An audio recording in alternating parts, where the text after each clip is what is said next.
আসসালামু আলাইকুম। আজকে আমাদের এক্সেলের যে ওয়ার্কবুকটা রয়েছে এবং ওয়ার্কশিটটা রয়েছে সেই বিষয় নিয়ে আলোচনা করব। আসলে ওয়ার্কবুকটা কি এবং ওয়ার্কশিটটা কি, আমরা এই শিটগুলো নিয়ে কিভাবে কাজ করে থাকি।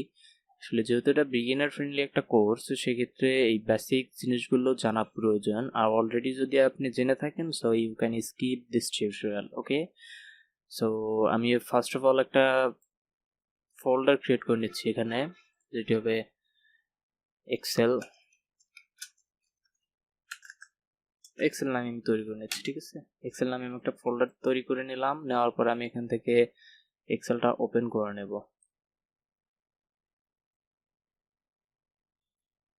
ওকে, এক্সেলটা আমি এখানে যাচ্ছি, উইন্ডো প্লাস আর বাটন প্রেস করছি, আমি এখান থেকে এক্সেলটা ওপেন করে নেব। এক্সেল লিখলাম, এন্টার প্রেস করার সাথে সাথে আমাদের এক্সেলটা কিন্তু ওপেন হয়ে যাবে। আমি এখান থেকে একটা ব্ল্যাঙ্ক ওয়ার্কবুক নিচ্ছি। আচ্ছা, ওয়ার্কবুকটা আসলে কি? এই ওয়ার্কবুকটা আমরা কেন নিয়ে থাকি? ওয়ার্কবুকটা আপনি একটা খাতার মতো ধরতে পারেন। একটা খাতা কি? একটা খাতা হচ্ছে আপনার ওয়ার্কবুক, এবং খাতার ভেতরে যে এক একটা পৃষ্ঠা থাকে, সেই এক একটা পৃষ্ঠা হচ্ছে আপনার এক্সেলের শিট। ঠিক আছে, শিট বলা হয়। কেউ কেউ স্প্রেডশিট বলে, কেউ কেউ ওয়ার্কশিট বলে। ঠিক আছে, এটার আসলে অনেকেই অনেকভাবে এটা বলে থাকে। এবং আপনার যে খাতাটা, সেই খাতাটার নাম কি? সেই খাতাটার নাম হচ্ছে এক্সেলে ওয়ার্কবুক।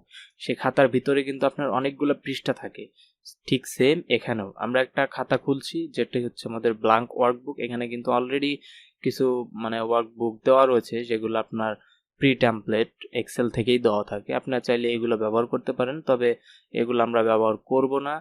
ঠিক আছে, এগুলো আমরা ব্যবহার করব না। সেক্ষেত্রে আমরা কি করব, আমরা নতুন আর একটা ওয়ার্কবুক নিব। এখান থেকে আমরা নিউ আসবো, নিয়ে আসার পর এখান থেকে দেখেন ব্ল্যাঙ্ক ওয়ার্কবুক, আমরা এখান থেকে ব্ল্যাঙ্ক ওয়ার্কবুকটাই নিব।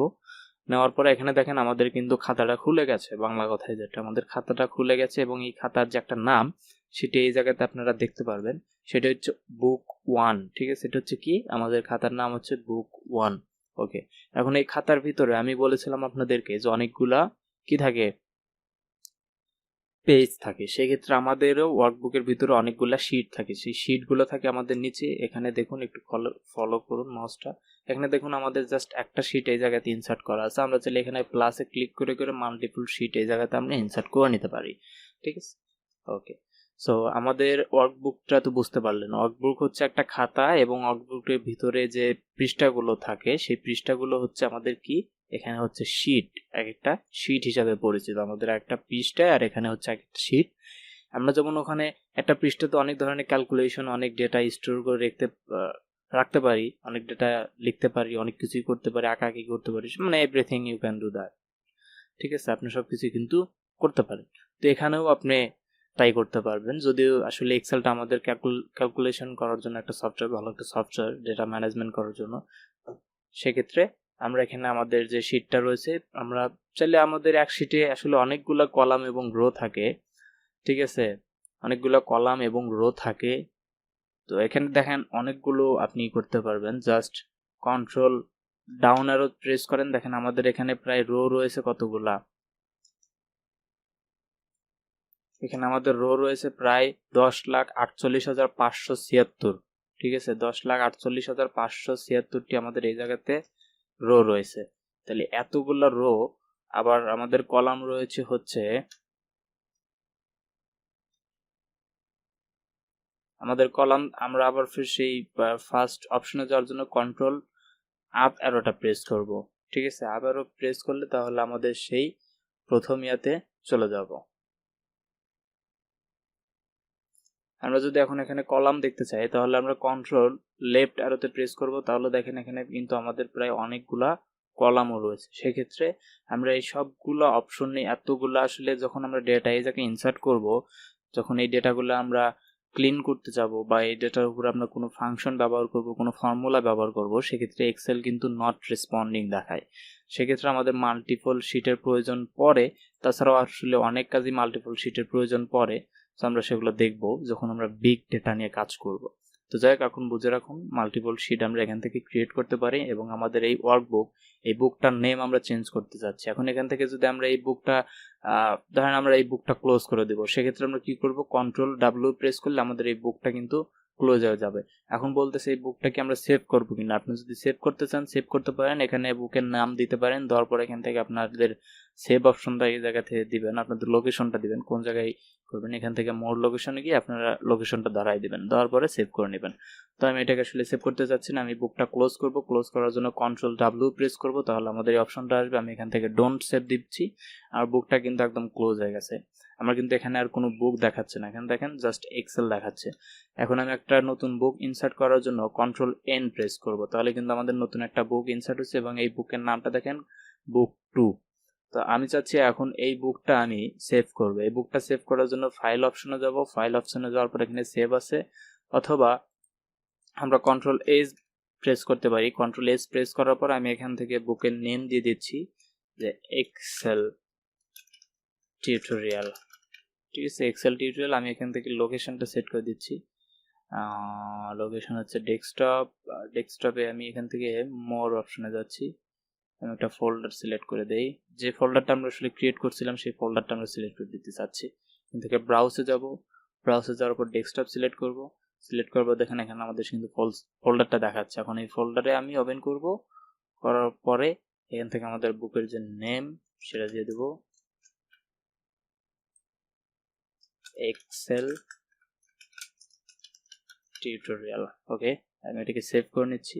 এখন এটা আমি কেটে দিলাম, দেওয়ার পরে এখানে আসবে এক্সেলটা আমরা ওপেন করব, করার পর দেখেন আমাদের কিন্তু এক্সেল টিউটোরিয়াল নামে একটা এক্সেল ফাইল বা এক্সেল ওয়ার্কবুক ক্রিয়েট হয়েছে। এখন যদি আমরা এটাকে জাস্ট ডাবল প্রেস করি আমাদের ওইটাই ওপেন হবে। উপরে দেখতে পাচ্ছেন আমাদের যে বুক অন লেখা ছিল, এই জায়গায় কিন্তু আমাদের বুকের যে নাম, আমরা যে নামে বুকটা সেভ করছি সেই নামেই কিন্তু আমাদের বুকটা চলে আসছে। এখন কিন্তু আমাদের বুকের নাম হচ্ছে এক্সেল টিউটোরিয়াল। ওকে, সেটা তো গেল বুকের বিষয়। এরপর হচ্ছে শিট। আপনারা শিটের বিষয় তো বুঝতেই পারলেন, একটা খাতার ভিতরে প্রত্যেকটা পেজকে একটা শিট বলা হয়। ঠিক আছে, এখন আমাদের এখানে একটা শিট আছে। এখন একটা খাতা তো তার একটা শিট থাকে না, অনেকগুলো শিট বা অনেকগুলো পৃষ্ঠা থাকে। সেক্ষেত্রে আমরা কি করব, অনেকগুলো পৃষ্ঠা আমরা এখান থেকে নিতে পারি, যেটাকে শিট বলা হচ্ছে। আমি এখান থেকে জাস্ট প্লাস বাটনে ক্রিয়েট করে আগে একটা করে শিট আমি এখান থেকে ইনসার্ট করে নিতে পারি।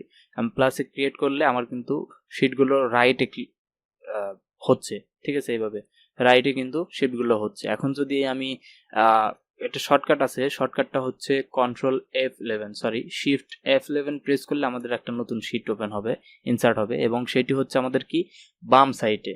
আমরা যেটা শর্টকাট ব্যবহার করে যদি শিট ইনসার্ট করি সেটা হবে আমাদের বাম সাইডে, এবং যদি আমরা প্লাস বাটনে ক্লিক করে শিট ইনসার্ট করি সেটি হবে আমাদের রাইটে। এখানে দেখেন 4 দেখাচ্ছে, এই জায়গাতে 6 নামে একটা শিট ইনসার্ট হবে। দেখেন শিট এই জায়গাতে আসলে 5 এর পরে ছিল, সেজন্য আসলে 6 দেখাচ্ছে। ও মেনটেন করে, ঠিক আছে, মেনটেন করে তৈরি করে। এখন এই জায়গাতে আসার পরে আমি এইটা সিলেক্ট করে নিচ্ছি, আচ্ছা 7 এই জায়গাতে যাচ্ছে। আমি এখন যদি এই জায়গাতে শিফট F11 প্রেস করি তাহলে কিন্তু আমার রাইটে শিটটা ইনসার্ট হচ্ছে। ঠিক এইভাবে আপনারা শিট ইনসার্ট করে নিতে পারেন, মাল্টিপল শিট। আপনাদের যতগুলো শিটের প্রয়োজন হবে ততগুলো শিট আপনারা এখান থেকে ইনসার্ট করে নিতে পারবেন। প্লাস আপনি চাইলে আপনার এই শিটের নেমও আপনি চেঞ্জ করতে পারেন। আমি এই শিটের নেমটা চেঞ্জ করার জন্য শিটটা সিলেক্ট করব। শিটটা সিলেক্ট করার পরে রাইট বাটনে ক্লিক করে এখানে দেখবেন রিনেম নামে একটা অপশন আছে। ঠিক আছে, এই রিনেমে আসবেন।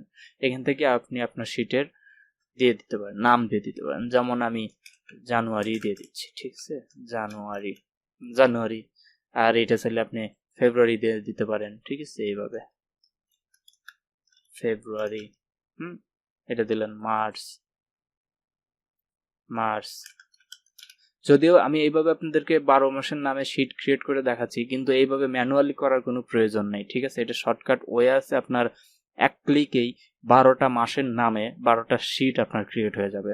ঠিক আছে, এরকম আরো অনেক অপশন আছে যেগুলো এক ক্লিকেই আপনার হয়ে যাবে, কাজকে সহজ করে দেবে। যে ক্ষেত্রে আসলে আপনি মাত্র শিখতেছেন, তো সেক্ষেত্রে আপনাকে ম্যানুয়াল করাটাই বেটার হবে। এখন আপনি শর্টকাট ব্যবহার করতে যাবেন না, এটা আমার রেকমেন্ড, তাহলে আপনি পরবর্তী থেকে বলে যাবেন।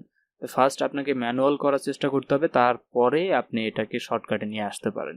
তো আমি এখান থেকে শিটগুলো ক্রিয়েট করলাম, আপনি শিটগুলো এইভাবে রিনেম করে নিতে পারেন, অথবা এই শিটে আপনি শিটটা চাইলে আপনি এই যে ফেব্রুয়ারিকে ফার্স্টে নিয়ে আসতে চাচ্ছেন, তাহলে কি করবো, ফেব্রুয়ারিকে আমি প্রেস করে ড্র্যাগ করে জাস্ট এই জায়গায় রেখে দেবো, তাহলে আমরা শিটগুলোকে এভাবে মুভ করতে পারবো। ঠিক আছে, এভাবে আমরা শিটগুলোকে মুভ করে নিতে পারবো এক জায়গা থেকে অন্য জায়গাতে।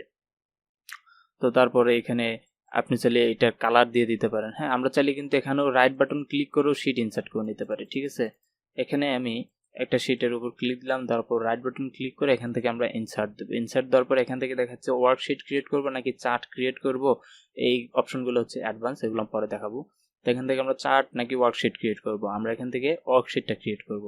তো আমরা এখান থেকে জাস্ট ওকে প্রেস করব। এখানে দেখুন আমার কিন্তু শিট 9 নামে একটা ওয়ার্কশিট ক্রিয়েট হয়েছে। তো আবার আপনি চাইলে এই শিটটা ডিলিট করতে চাচ্ছেন, ডিলিট করার জন্য আপনি এখান থেকে জাস্ট রাইট বাটন ক্লিক করবেন, শিটটা সিলেক্ট করা অবস্থায়, তারপর এখান থেকে ডিলিটে ক্লিক করলে শিটটা আমাদের কিন্তু ডিলিট হয়ে যাবে। এখন যদি আপনি মাল্টিপল শিট ডিলিট করতে চান তাহলে কন্ট্রোল প্রেস করে শিটগুলোকে সিলেক্ট করে নেবেন, নেওয়ার পরে রাইট বাটন ক্লিক করবেন, এখন ডিলিটে প্রেস করবেন, তাহলে কিন্তু আপনার মাল্টিপল শিট ডিলিট হয়ে যাবে। ঠিক আছে, এইভাবে মাল্টিপল শিট আপনি ডিলিট করে নিতে পারেন। অথবা আপনি চাইলে জানুয়ারি এটাকে একটু কালার দিয়ে দিতে চাচ্ছেন, এই ট্যাব কালার, এখান থেকে ট্যাব যে কোনো একটা কালার দিয়ে দিতে পারেন। আমি এখান থেকে গ্রিন কালারটা দিয়ে দিচ্ছি। আচ্ছা, একটু মোর কালারে যাই, এখান থেকে মোর কালার থেকে আমরা এখান থেকে কাস্টমে গিয়ে কালার দিতে পারি। ঠিক আছে, এবার কাস্টমে গিয়ে কালারটা দিয়ে নিতে পারি। এখানে আমার কিন্তু শিটের যে কালারটা, সেই কালারটা কিন্তু চলে আসছে। আমি যেটাতে ক্লিক করবো সেটা কিন্তু কালার এভাবে চলে আসবে। ট্যাব কালার থেকে আমরা এখান থেকে যে কোনো একটা কালার দিয়ে দেব। এই যে কালার হয়ে গেছে, হয়েছে না? এইভাবে আপনারা কালারটা দিয়ে নিতে পারেন। দেখেন আরো এই যে প্রোটেক্ট শিট এবং ভিউ কোড যেটা রয়েছে, এটা আমি পরবর্তীতে আপনাদেরকে দেখাবো। আর মুভ তো দেখালাম, ওইভাবে ড্র্যাগ অ্যান্ড ড্রপ করে আপনারা মুভ করে নিতে পারেন। এবং আপনি চাইলে এই শিটটাকে হাইড করে নিতে পারেন। হাইড হয়ে গেছে কিন্তু আমাদের শিটটা।